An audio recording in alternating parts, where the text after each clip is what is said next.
Does a great job over there. They all do a great job at Meidas Touch. Of course, I'm talking about Ron Filipkowski joining us right now on the show. Ron, always a pleasure to see you and have you on again. How are you, my friend? Hey, doing well, Brian. Talking about Antonio Brown, I'm a Patriots fan, and I remember, when he was cut loose by the Steelers, because he's a maniac, he's a lunatic, and he was, constantly in one controversy after another. And Tom Brady, wanted to sign him badly because they had no receivers at that time, and Antonio was kind of towards his prime, and Belichick didn't want to do it, and Brady just kept bugging him and bugging him and bugging him, and finally they signed him, and of course it was a complete disaster. Yep. I think he lasted like 5 or 6 weeks or something before they had to get rid of him. Yeah, so. And by the way, he signed a $100 million contract with the Raiders and never played one game. And I grew up a Patriots fan as well, coming from back east, and I'm with you on that one. That was a complete disaster. Speaking of Antonio Brown, so Ron, I want to get your thoughts on this. So you listened, I'm sure, to his speech, as I did. It was very difficult to listen to. It sounded like he struggled to even read the speech that I'm sure somebody else wrote for him, and he keeps calling Tim Walz Tampon Tim, and I'm sure he doesn't even know what that means. So I called him illiterate. I said he has a lifelong criminal record. He's not very intelligent, and he goes after me and says that I'm going after him because he's black. Yeah. I mean, am I saying things here that have anything to do with the color of his skin, or am I crazy? Because I wasn't. What do you make of that? Yeah. What is it that you said that he thinks identifies him as black, right? I mean, like what specifically? No, I mean, it was a dumb. I don't understand like the Trump campaign at all. Some of their decisions that they make, like bringing in Hulk Hogan for the RNC, to be the headliner for the first night, and now they go to Pittsburgh and they bring Antonio Brown up there, who's like. He's not well liked by Steelers fans, and he's certainly not well liked by like Eagles fans. I mean, this is supposed to be like how you appeal to Pennsylvania voters is you get like one of the most embarrassing, least popular sports figures, and you bring him back, the guy who you ran out of town because he's a nut job. I mean, there's so many. I'm sure there's plenty of like Pittsburgh Steelers legends out there that they could have, that are Republican, that they probably could have dug up, but instead, they're so obsessed with trying to win over the black male vote.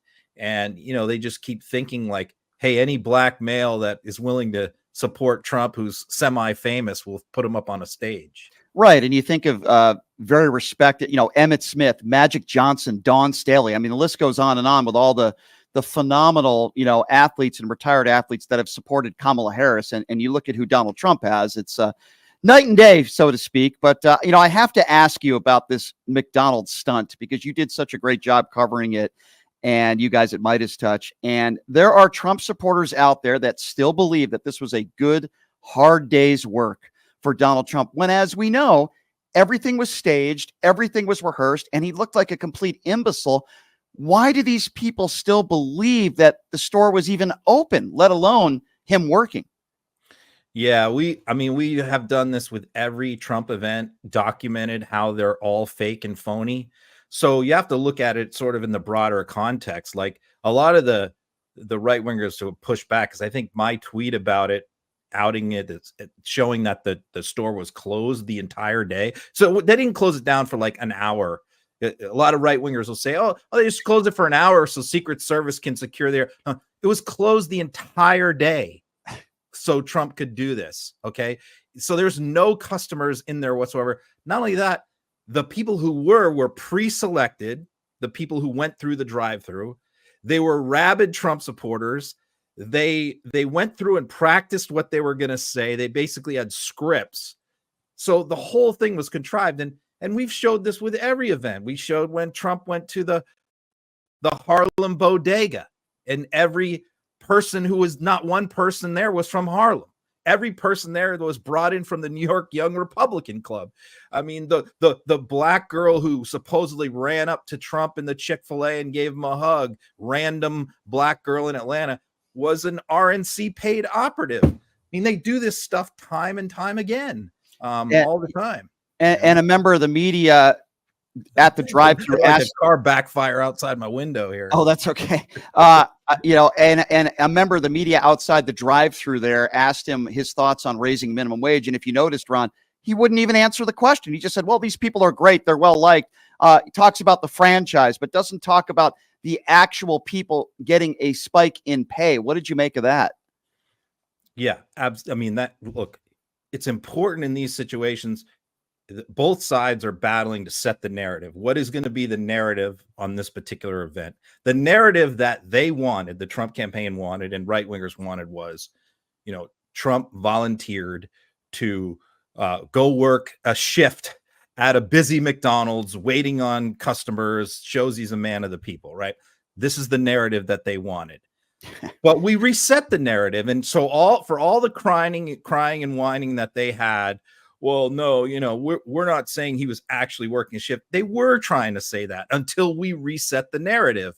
And the narrative was reset by that question that was asked about minimum wage, and he wouldn't answer it because he's not in favor of increasing the minimum wage. So what he showed is like, hey, I don't really give a crap about McDonald's workers that are making $7.50 an hour in some states. I don't care about them.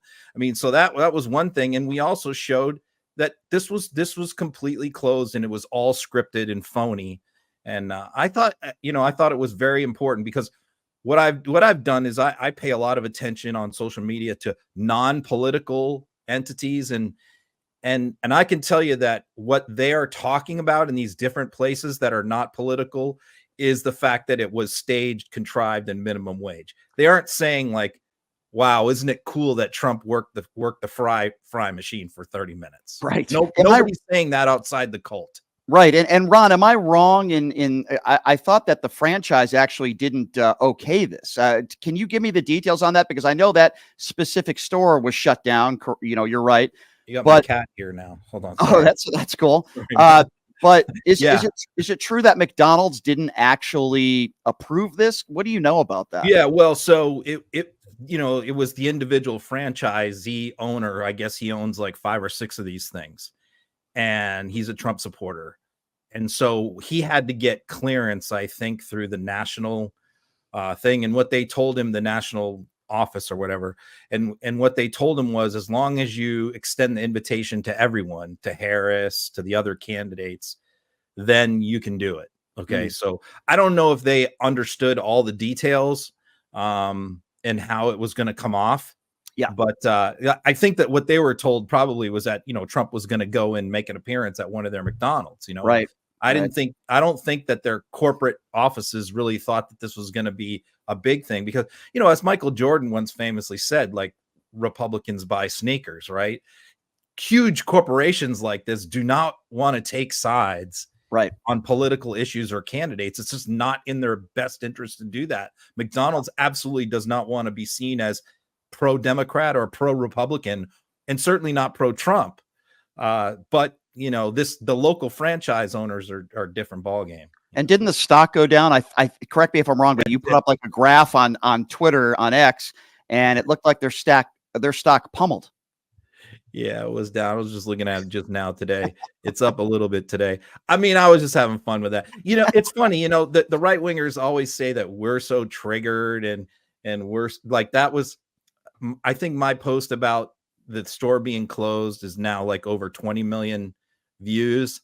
Awesome. And their response is like, cope harder or cry more. It's like, I'm not crying. I'm not coping. I'm not stressed out about this. Weird. I'm outing this sham for what it is. So then when I posted the McDonald's stock went down again, I was just having fun. I don't think it went down because of that, but of course they all went nuts again on me, like, just you're like trying to say that the stock went down. I'm like, now who's coping and stressing now? Yeah, exactly. But they if were the stock, telling me to lighten up. If the stock went up and people were buying a lot of French fries, the MAGA Republicans would say it's because they think Trump is going to win in November. That's why they're buying all these fries. Right. That's what they would say. Ron Filipkowski joining us from Meidas Touch. By the way, Ron, I got to tell JD Vance that you're a cat fan. I never knew that. We need to, I might let JD know tomorrow. I did not know that about you. I'm not a childless cat man, though. I have 5 kids, but they're all grown. But Yeah. So he's my kid. He's my kid now. So, it's funny whenever I see like the t-shirts now or the signs, the childless cat ladies for Harris. There's a neighbor across the street has a sign that says that. I always go up to him and say, I'm actually the guy who started that. And, and they just look at me like, what are you talking about? That's so cool. I love that. They don't really know who I am, so. They will soon. They will soon. Most people do know who you are. I wanted to ask you about this too. God, it's like every day it's something new with this guy, but this Arnold Palmer stuff, right? I mean, I'm a big golf fan. I grew up, I had the chance to meet Arnold Palmer. Decent, good man. Don't care whether he was a Republican or Democrat. Yeah. He was a decent, good man and a legend of the game, right? Nice family. Character. Yeah, exactly. He was great with the fans, just a decent man. And Trump makes these comments about his genitalia. And then his daughter's been doing interviews saying, yeah, her father was not a big Trump guy and hated the hateful rhetoric because they're decent people. And I'm thinking to myself, what is going through Donald Trump's mind when he starts talking like that? Does he think that's actually going to help him? Does that make him look good, Ron? I don't understand. Yeah, it's funny because I do talk to a lot of the sports, a lot of the national sports broadcasters and stuff do follow me on Twitter. Like Rich Eisen and Rick Riley and people like Rick Riley wrote the book on Trump cheating at golf, and a bunch of others too. And one of them DM'd me a story that basically like Arnold Palmer said that he saw personally on the golf course Trump cheat, and he said that was the moment that he knew that Trump was somebody he wanted nothing to do with, because he said, if you're going to cheat at golf, if you're going to cheat me at golf, he wasn't playing Palmer, but Palmer probably. Trump used to do a lot of those pro-am things. That's where he met Stormy Daniels at a pro-am in Vegas. I think it was Vegas. So, he used to do a lot of those until he stopped doing them because he can't cheat at those things, without getting caught.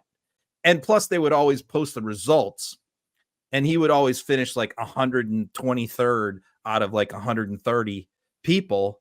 And that would humiliate him. So he stopped doing the pro-ams. But Palmer said he personally saw him cheat and never liked him from that point forward. Said he could never trust him. But yeah, Palmer is just a good guy. Contrast that with Jack Nicklaus, by the way, who's like gone just all in the tank for Trump. It's just sad to see what Nicklaus has become in his later years. I was just going to say that Jack Nicklaus has defended Donald Trump ad nauseum and turned into a pretzel. I don't know if you play golf, Ron, but I feel like the way you behave and act and conduct yourself on the golf course is usually the way you behave and act in life. For example, if you cheat on the golf course, you're going to be a cheater in real life. If you replace your divots and you show, the others in the group respect, then usually that's the way you're going to live your life as well as an honorable person.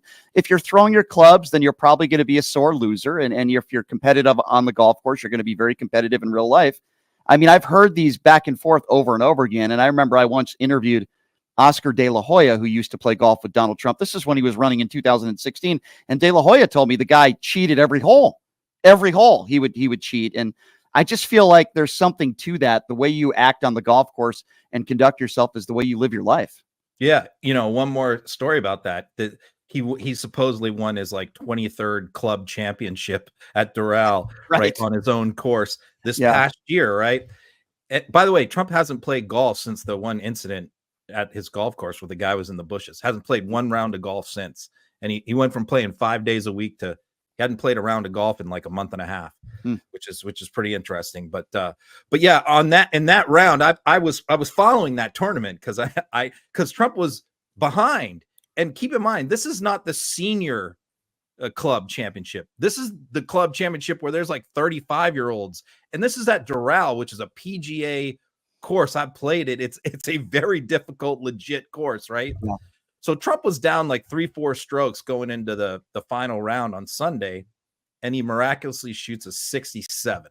Now he had been averaging like 78 or something like that. So he pulls out like 11 shots better than his previous day's score. A 67, a 78-year-old man shooting a 67 on a PGA caliber course. No chance. No way. Zero chance. He wins by one shot. A miracle, right? No chance. There's zero chance. And I've seen his golf swing, by the way. It looks very similar to Charles Barkley's golf swing. He's a terrible putter, by the way. He's a worse putter than he is a swinger. I will take a page from Joe Biden's playbook, though. I'd love to see him walk just 9 holes. Let's see if he could do that. I've looked at his physique lately. Remember when he takes off the jacket at McDonald's, and you had said something funny. The last place where Donald Trump should be is in a McDonald's. Don't you find it interesting? And you tweeted about this, how Robert F. Kennedy Jr. is talking about how we have to elect, I'm paraphrasing here, we have to elect Donald Trump because he cares about the health and the nutrition of people in America. And while he's doing this, Donald Trump is in McDonald's. Yeah. And, interesting footnote to that is that Trump was supposed to do a big event with RFK today which was called Make America Healthy Again. This was supposed to be their one and only joint event that they had scheduled together. And Trump canceled the event. No word was given as to why, but we were joking that RFK was pissed off about him making the French fries. If that's true, that would be very funny. I want to ask you about that, Ron, your thoughts on all of these cancellations. He had a meeting with the NRA, an event that was canceled. Of course, he canceled 60 Minutes. He's not debating Kamala Harris again. He's canceling all these events. And then the campaign said it's because he's tired. Now that might very well be true. He's 78 years old. He probably is tired. Do you believe the campaign, or do you think he's throwing in the white flag? Why do you think he's canceling all these events? It's strange. His schedule is just so chaotic right now. It's changing like hourly. He adds events, he takes events off. It's almost like they didn't really have a plan for the stretch run here, and they're kind of making shit up as they go along. He was doing a Latinos for Trump event in Miami today. It's like Florida's not really in play. Like, what do you do? You're spending all morning, and then he's doing Madison Square Garden on the final Saturday, spending God knows how much money to rent Madison Square Garden and he can't fill that. He claims that it sold out in 3 days. But what it did is all these, trolls that are on the left that signed up for tickets that are not going to go. So he thinks it's sold out. I'd be shocked if he fills half of Madison Square Garden. Yeah. Why do you think that is? We've talked about this before. Why would you spend all that money and be in a state where you literally have no chance to win? Why is he doing that? What is the reasoning behind it? Like it's just the ego. It's sort of like him going to Coachella. Like he just wants to brag about. I think the Coachella thing was he wanted to brag that he had more people at the music festival, which he then did, and he claimed he had 100,000 people there, and then he of course abandoned them all in the desert. But I think the Madison Square Garden really goes back to him growing up in New York in that area, and the Garden being so iconic. And I think he's attended many boxing matches there over the decades. And I think the prospect of himself being a star at Madison Square Garden and having the crowd cheer him is just something that his ego cannot resist. The New York people, the New York Republicans have been bugging him to do this Madison Square Garden event for like 2 years. And so it makes no sense. I think finally somebody just got into his ear that he listened to. But like Harris is going to Texas to do an event with Allred this week. But, there's multiple reasons for that, but she's not trying to win Texas. Right. She's trying to do other things with that event. Sure. But I have no idea what Trump's trying to do with Madison Square Garden because it's expensive.